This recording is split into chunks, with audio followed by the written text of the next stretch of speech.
Hey everyone, what a great article. Another one of the National Post.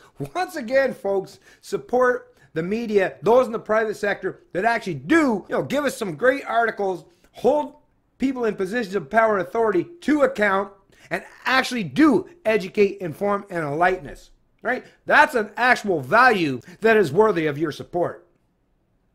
Headline: Marnie Soupcop. Don't blame technology for how people and governments use it. Apps and websites don't oppress people. Authoritarian governments and censors oppress people. Let me just take it in a little more. Apps and websites don't oppress people. Authoritarian governments and censors oppress people. Marnie, I just love it. It feels great. It sounds great. Well, it is great because it is a representation of truth and reality that, once again, it's weird that I even have to get shocked and seemingly so exuberant over the fact that there's an actual media outlet in this country that's willing to stand up and give people some reasoned arguments, right? And actually inform them to the point where they're not just dumbed down and fallen for some ideological driven perspective or narrative. Oh, like I say, thank goodness for people like Marnie Soupcop and the many other contributors to Post Media. I have a tremendous amount of respect for you people. You're basically at the front line, and you know what we're up against. It's not easy. I don't envy your job. Well, hey, matter of fact, I'm trying to do the same thing. So, yeah, we're kind of on the same team as far as that goes when you're trying to push back against the kind of divisive political propagandist narrative that's only meant to confuse and confound the masses that we constantly hear espoused from the bulk of those in the establishment media in this country. Once again, breath of fresh air. Not unusually, there have been several news stories this week involving people fretting over technology. We tend to forget that tech itself is neutral, the reflection and not the cause of the ills for which it is sometimes used. I am thinking particularly about Google's alleged plans to create a search engine for China, adapted specifically to meet the government's censorship requirements. I also have in mind a new Indonesian app that allows people in that nation to report heretical leanings or unorthodox interpretations of the country's official religions, making religious blacklisting suddenly less bureaucratic and more efficient. Actually, before I continue on in this article, just real quickly for those few sentences, I don't even know if Marnie would agree with me, but you could replace technology, right, with gun, and I don't know if she's pro-gun or anti-gun, but it would work out the exact same way. So if you want to be consistent, right, Marnie, replace that with a gun, and the same follows through. So let's try it actually right now as a quick experiment. Not unusually, there have been several news stories this week involving people fretting over guns. We tend to forget that guns themselves are neutral, the reflection and not the cause of the ills for which it is sometimes used. Right? Right? Replace gun with technology and works out the same. Because, yeah, gun is an inanimate object as well, right? But people always try to put forward, well, the lefties always put forward, ooh, we got to be scared of gun. Ban the gun, right? Well, no, it's not the inanimate object.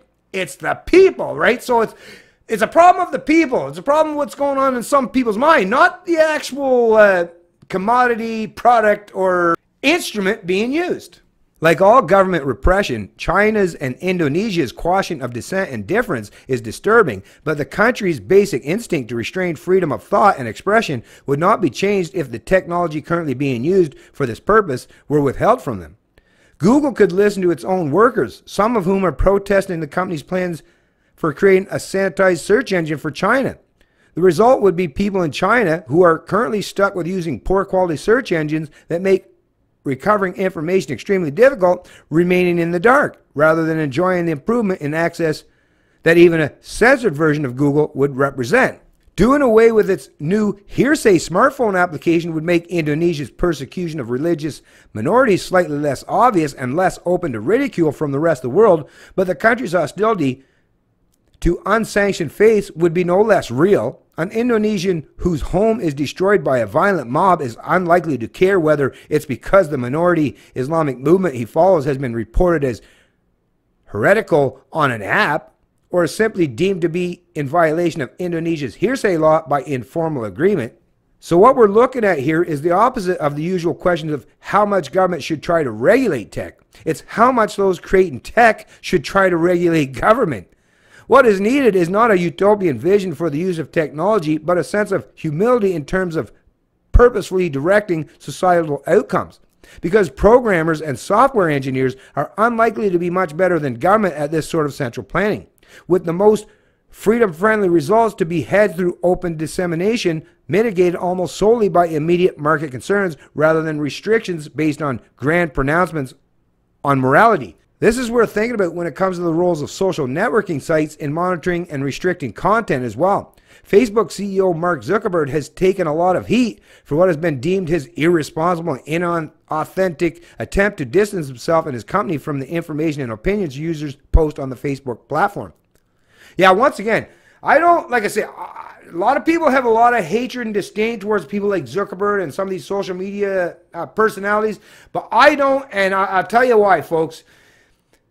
Whether you want to accept it or not, they have given all of us the opportunity to challenge the status quo and to challenge behemoths such as government and giant corporations, authoritarians, control freaks, sophists. We all have, that's the thing, we all have the ability to use these platforms for good or bad. So, yeah, I'm not mad at Zuckerberg. I'm not mad at Jack Dorsey. I'm not mad at anyone. Now, I'm mad when they do try to intervene to silence or suppress certain people. That's the area where I'll agree with you. I'm against it. But the technology itself, it's been a great leap forward for humanity. And at some point in time in the future, we're going to recognize this. But because we're all in the quagmire, we're still fighting the fight, it's a little bit hard to see through all that fog, right? But trust me, folks, you don't want to do anything to destroy the independence of these social media platforms.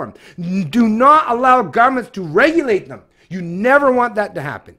After an interview with Recode's Kara Swisher in the summer, Zuckerberg was criticized for his defense of his decision to allow such controversial and/or inaccurate outlets as InfoWars to stay on Facebook on the basis that, in Zuckerberg words, everybody gets things wrong. And if we're taking down people's accounts when they get a few things wrong, then that would be a hard world for giving people a voice and saying that you care about that, right? This is a perfect example. Stop hating on Zuckerberg. Zuckerberg is even basically admitting himself, but once again, he's not the one that gets to make all the final decisions, because now with his corporation, with all these people that have a stake in the claim in his business, right? He's not the only authority there anymore, right? When your company, when your business goes public, there's a lot of people that have a lot of sway and influence over how your business model is propagated, right? So stop blaming Zuckerberg for everything.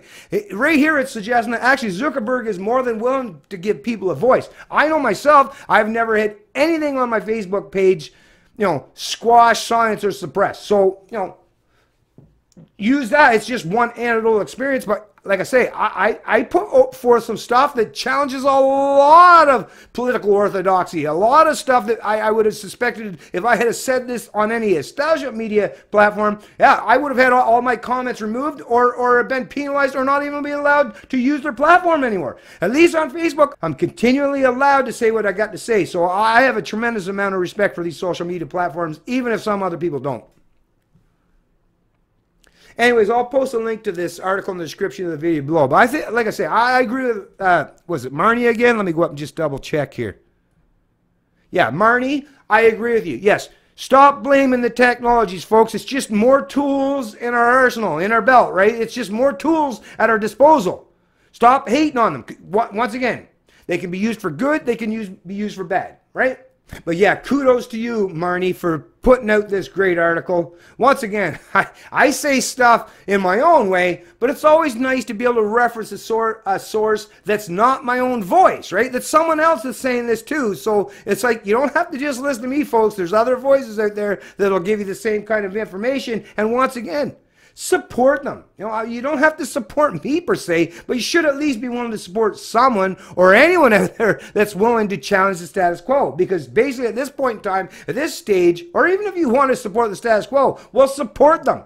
That way I'm not forced to support them, right? Because as much as I am in opposition to the current political orthodoxy that's derived and coming from or being propagated by the status quo, whether it's those in the established media or those in the established parties, as long as the people that, hey, you agree with them, then you support them financially. Then I don't have to be forced to do so. If you want to agree with the kind of bullshit rhetoric that comes out of CBC, well, you should be the one ponying up and paying for that political rhetoric.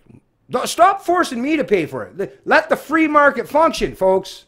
Because in a free market environment, CBC gets none of my money. The Post media, yeah, I'll give you my money, no problem. It's Canadian Libertarian, and I love liberty.